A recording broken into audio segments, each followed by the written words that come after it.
L'univers n'est pas le fruit du hasard, et ce qui est merveilleux, c'est que le Créateur, celui qui a amené à l'existence tout ce qui existe, la Bible le présente comme étant aussi le Sauveur de l'humanité, le Seigneur Jésus-Christ qui est prêt à retransformer celui qui a créé l'homme, et même si l'homme, malgré son péché, a complètement démoli son existence, eh bien, Dieu est prêt à reprendre tout ça et à remodeler tout ça et à faire quelque chose de vraiment formidable. C'est un peu ce que nous allons voir aujourd'hui avec ce que nous avons appelé un cas désespéré.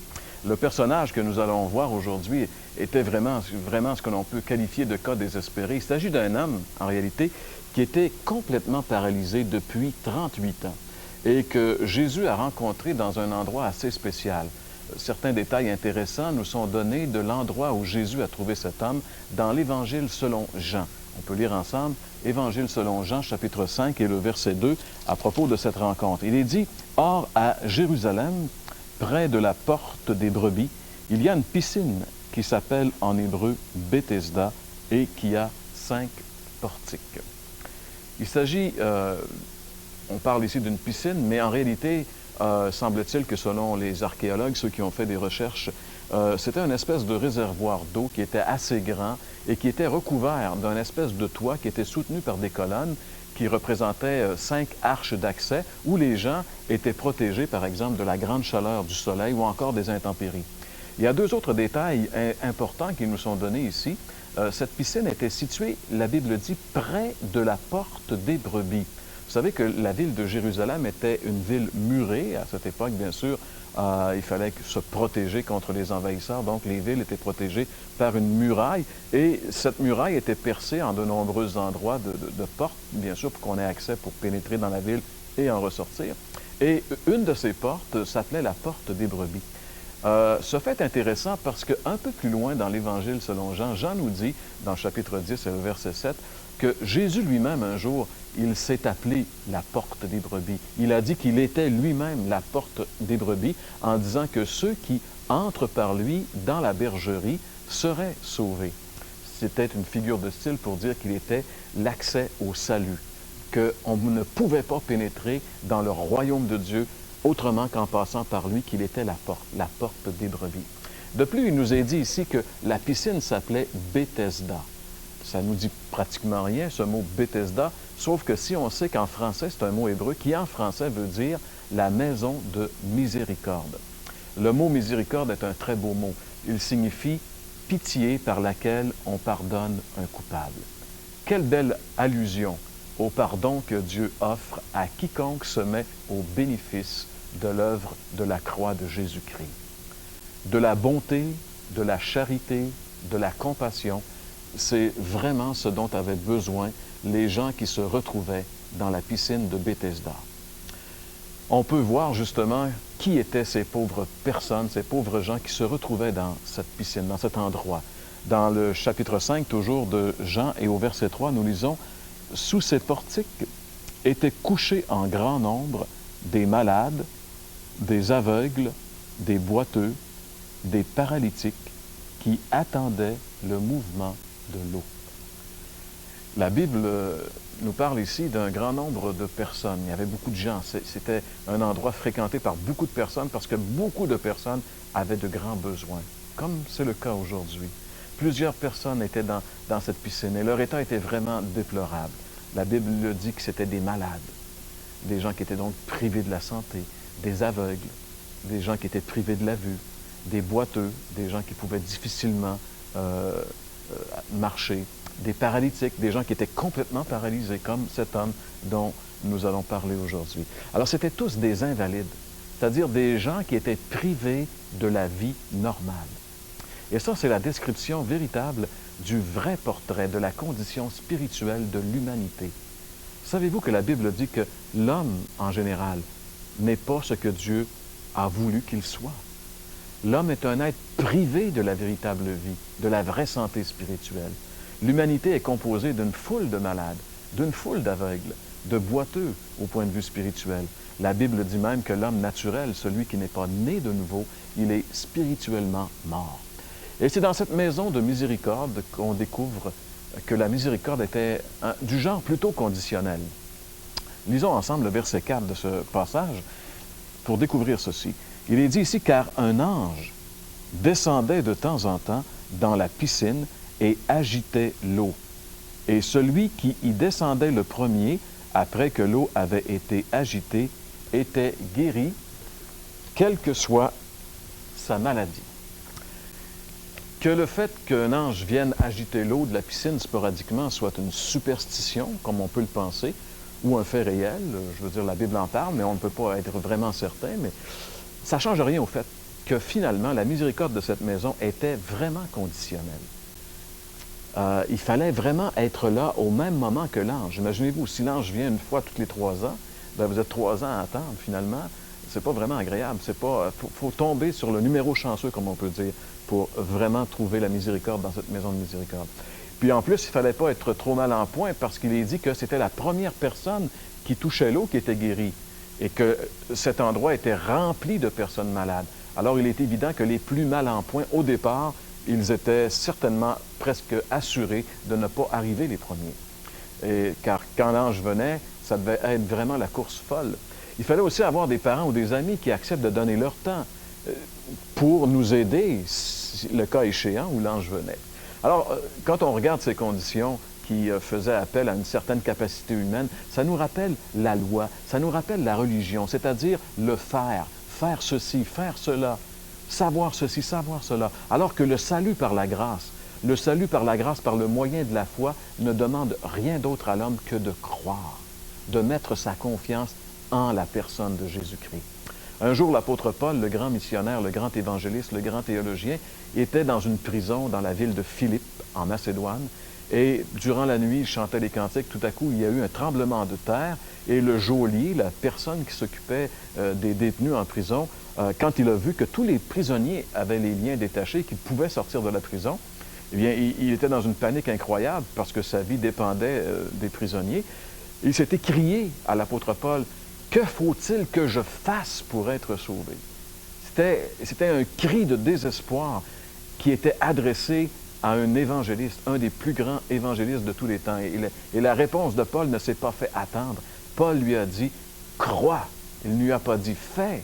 L'homme a dit, « Que faut-il que je fasse? » Et on peut le lire ensemble. Le geôlier dit, « Messieurs, que faut-il que je fasse pour être sauvé? » Et Paul et Silas répondirent, « Crois au Seigneur Jésus et tu seras sauvé. » Ce passage, il est très important parce que devant nous, si on revient à notre ami qu'on retrouve dans la piscine de Bethesda, on a un homme qui est obligé de reconnaître son impuissance devant la miséricorde conditionnelle de la religion, alors que le Seigneur Jésus, lui qui est la grâce, va lui accorder immédiatement tout ce qu'il n'a jamais reçu pendant des années et des années d'attente de sa superstition religieuse.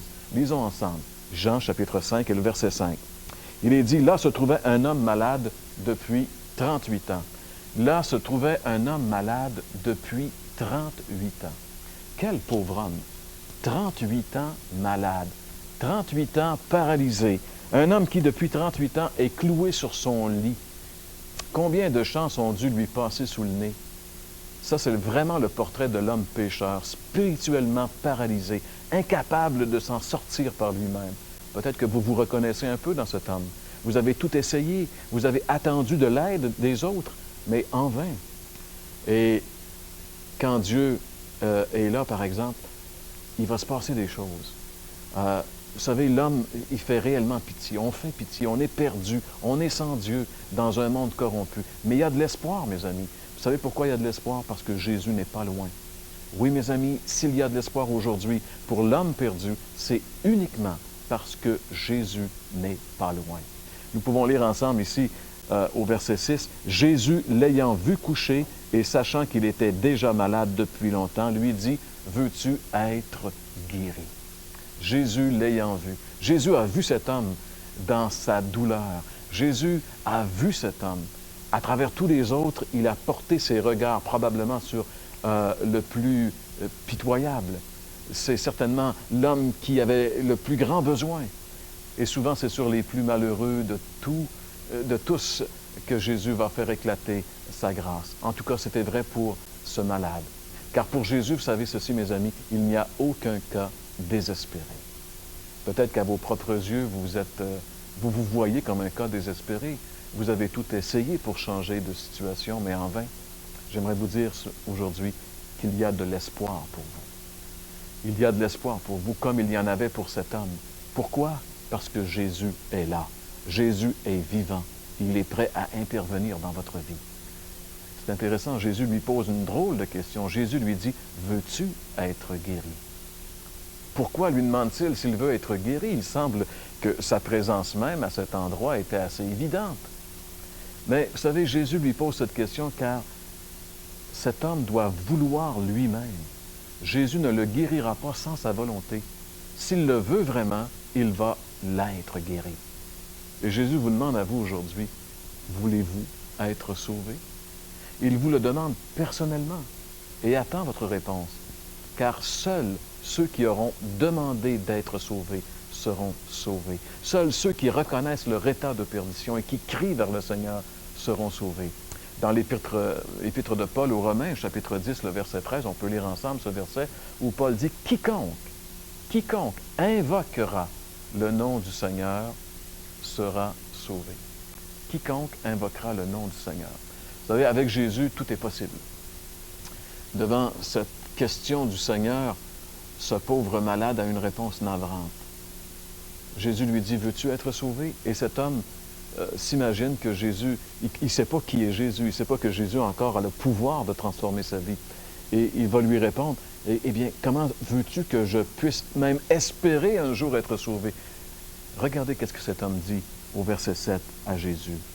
Il dit, « Le malade lui répondit, « Seigneur, je n'ai personne pour me jeter dans la piscine quand l'eau est agitée, et pendant que j'y vais, un autre descend avant moi. » Quelle réponse!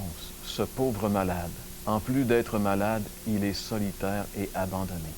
Je n'ai personne. Peut-être que vous avez déjà dit ça dans votre vie. Je suis seul, je n'ai personne. C'est aussi une autre image de ce que fait le péché dans la vie d'un individu. Le péché isole l'individu. Personne ne pense à lui, personne ne prend soin de lui. Un homme qui est dans la maison de miséricorde, mais dont personne n'a miséricorde.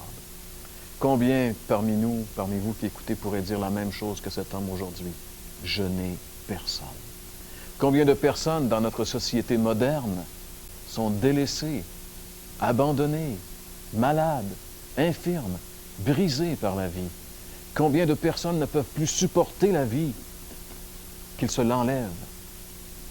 Notre société québécoise qui détient les tristes records de suicide et même chez les plus jeunes de 10-14 ans, c'est incroyable. Mais j'aimerais vous dire, il y a une bonne nouvelle. Quelqu'un vous voit, quelqu'un pense à vous, quelqu'un vous aime. Et cette personne, c'est Jésus. Cet homme a vécu 38 ans proche de la porte des brebis sans jamais savoir qui était la porte des brebis. Peut-être avez-vous entendu parler de Jésus depuis de nombreuses années. Mais savez-vous que Jésus a vraiment le pouvoir de vous sauver parfaitement maintenant? Jésus est venu sur cette terre pour les malades spirituels, les affligés. Jésus est venu pour les cas désespérés. Il est venu sauver quiconque, peu importe sa situation.